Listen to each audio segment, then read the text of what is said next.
சொல்லு. Hello Verma sir, நான் தான் இந்திராணி ஆபீஸ்ல வேலை பார்க்குற முகேஷ் பேசுறேன். தெரியுதுடா. என்னவா உங்க எம்டிக்கு ஆல்ரெடி எனக்கு இருக்கிற பிரச்சனைல அவ வேற எதுக்கு தேவையில்லாம என் விஷயத்துல தலையிடுறா? சார் நீங்க எதை சொல்றீங்கன்னு எனக்கு புரியல. ஆனா இப்ப அவங்க புதுசா ஒரு விஷயத்த பண்ணிட்டு இருக்காங்க. அத பத்தி சொல்றதுக்கு தான் நான் உங்களுக்கு கால் பண்ணேன். என்ன விஷயம்? இந்திராணி பர்சனலா வர்மா ஃபைல்ஸ்னு ஒரு ஆபரேஷன் ஸ்டார்ட் பண்ணிருக்காங்க. என்ன ஃபைல்ஸ்? Verma files sir. எது இந்த எப்ஸ்டீன் ஃபைல்ஸ் மாதிரியா? அதுல நீங்க செஞ்ச கிரைம்ஸ் எல்லாத்தையும் செலக்ட் பண்ணி அத மொத்தமா ஒரு ப்ரோகிராம்ல எக்ஸ்போஸ் பண்ண பிளான் பண்ணிருக்காங்க. இதை ஏன்டா நீ முன்னாடியே சொல்ல என்கிட்ட? எனக்கே இப்ப ரீசெண்டா தான் தெரிய வந்துச்சு சார். இப்ப கூட ஒரு 20 வருஷத்துக்கு முன்னாடி காஞ்சிபுரத்துல உங்களை ஒரு இன்ஸ்பெக்டர் பிடிக்க ட்ரை பண்ணி இறந்துட்டாரு. அத பத்தின டீடைல்ஸ் தான் அவங்க கலெக்ட் பண்ணிட்டு இருக்காங்க. இந்திராணி இது ரொம்ப சீக்கிரட்டா பண்ணிட்டு இருக்காங்க. எங்களை கூட நம்பல. நீங்க எதுக்கும் ஜாக்கிரதையா இருங்கன்னு சொல்றதுக்காக தான் உங்களுக்கு கால் பண்ணேன். சரி, நான் பாத்துக்கிறேன். இதுக்கு மேல ஏதாவது முக்கியமான விஷயம் இருந்தா எனக்கு உடனே அப்டேட் பண்ணு. சரி வர்மா சார், நான் வச்சிடுறேன்.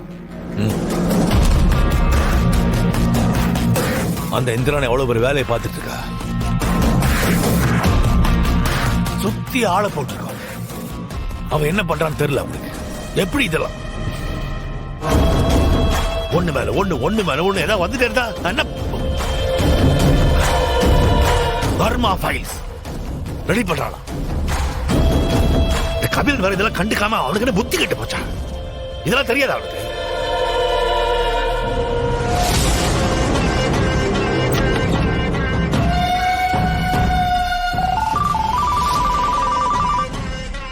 வர்மா இவன் எதுக்கு இப்ப கால் பண்றான்? சொல்ல வருமா? உங்க அக்கா இப்ப எங்கடா இருக்கா? ஏன், என்ன விஷயம்? டேய், உன் அக்கா என்ன செஞ்சுக்கிட்டு இருக்கா? புரியல. எங்க அக்கா என்ன செய்யறான்னு எனக்கு என்ன தெரியும்? டேய், நான் ஒன்ன கேட்டா பதிலுக்கு நீ என்ன கேப்பியா? உன் அக்கா என்ன செஞ்சிட்டு இருக்கானது உனக்கு தெரியாதா? என்ன வருமா, எங்க அக்கா என்ன செய்யறான்னு எனக்கு என்ன தெரியும்? சத்தியமா எனக்கு தெரியாது. உன் அக்கா வர்மா ஃபைல்ஸ் அப்படின்ற ஒரு ஆபரேஷன்ல இறங்கிருக்காளாம். நான் சம்பந்தப்பட்ட எல்லா கிரைம்ஸையும் கலெக்ட் பண்ணி மொத்தமா எக்ஸ்போஸ் பண்ண போறோம்.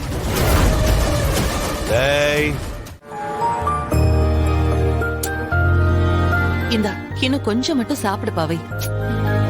ஏய், இன்னும் கொஞ்சம் தான், கொஞ்சம் சாப்பிடு.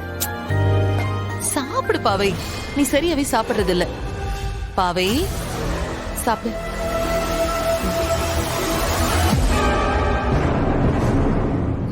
பாவை நல்லா சாப்பிடணும்டா செல்லம். என்னக்கா பாவை ஒழுங்கா சாப்பிட மாட்டேங்கிறாளா? ஆமா, வாடா. எங்க வெளியில போயிருந்தியா? இல்லையே, நான் காலையில இருந்து இங்கதான் இருக்கேன். நீதான் ஆளையே காணோம். பாவை, பாவை சொல்றத கேளு. வர வர நீ சரியாவே சாப்பிட மாட்டேங்கிற. பாவை குட்டி, என்ன ஆச்சு? ஏன் ஒழுங்காவே சாப்பிட மாட்டேங்கிற? சரி விடுக்கா, அவதான் போதும் சொல்றாள்ல. பசிச்சா அவளே கேட்க போறா. பசிச்சா சாப்பிடணும். உனக்கு வீட்டுல சாப்பிட பிடிக்கலன்னா மாமா உன்னை வெளியே கூட்டிட்டு போறேன், சரியா? ஓ போலாம். கண்டிப்பா போலாம். அட பாருடா, அப்போ உனக்கு வீட்ல செய்யற சாப்பாடு பிடிக்காது, வெளி சாப்பாடு தான் பிடிக்கும்.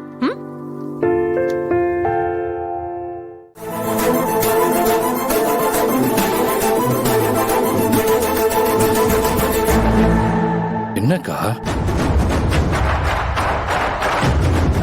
உங்ககிட்ட ஒரு முக்கியமான சீக்ரெட் சொல்றேன். ஏன்னா இந்த விஷயம் வெளியில லீக் ஆயிடுச்சுன்னா பெரிய பிரச்சனை ஆயிடும். அப்படி என்னக்கா சீக்ரெட்? நான் வர்மா ஃபைல்ஸ்னு புதுசா ஒரு ஆபரேஷனை ஸ்டார்ட் பண்ணிருக்கேன். வர்மாவோட கிரைம்ஸ் எல்லாத்தையும் கலெக்ட் பண்ணிட்டு இருக்கேன். முக்கியமா அவனோட பேஸ் என்னன்னு தெரிஞ்சுக்கிட்டு அத மொத்தமா நம்ம சேனல்ல எக்ஸ்போஸ் பண்ணலாம்னு நினைச்சிட்டு இருக்கேன். அக்கா சூப்பர்க்கா, நல்ல ஐடியா தான். எப்படியாப்பட்ட கிரிமினலா இருந்தாலும் ஏதாவது ஒரு இடத்துல ஏதாவது ஒரு க்ளூவை விட்டுட்டு தான் போயிருப்பான்.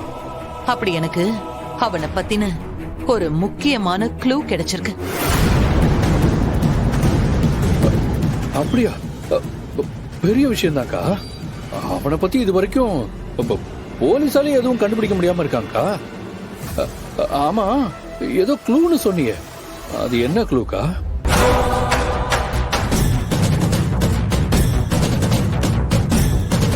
வர்மாவோட பிளட் சாம்பிள் ஃபாரன்சிக் சயின்ஸ் லேப்ல இருக்கிறதா எனக்கு ஒரு இன்ஃபர்மேஷன் கிடைச்சிருக்கு. கூடிய சீக்கிரமே அந்த பிளட் சாம்பிள் என் கைக்கு வரும். அதை வச்சு வர்மா இப்ப எப்படி இருக்கான்னு கண்டுபிடிக்க முடியும்.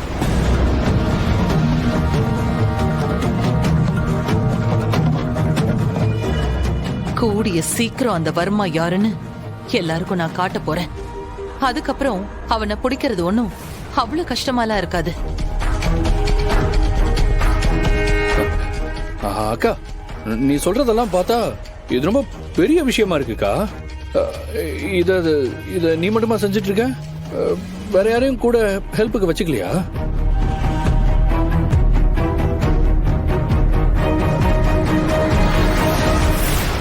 இல்ல கபிலா, நான் மட்டும்தான் இதை செஞ்சிட்டு இருக்கேன். அதனாலதான் கொஞ்சம் பிஸியா அலைஞ்சிட்டு இருக்கேன். ஐயோ, வர்மா சொன்ன மாதிரி அக்கா பெரிய வேலையை தான் பார்த்துட்டு இருக்காங்க. வர்மா மாட்டினா நானும் சேர்ந்துல மாட்டுவேன். என்ன பண்றது?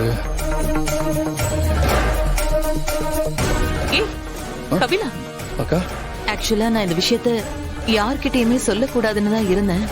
ஆனா உன்கிட்ட நான் எதையும் மறைக்க கூடாதுன்னு தான் சொன்னேன். நீயும் என் நம்பிக்கையை காப்பாத்துவன்னு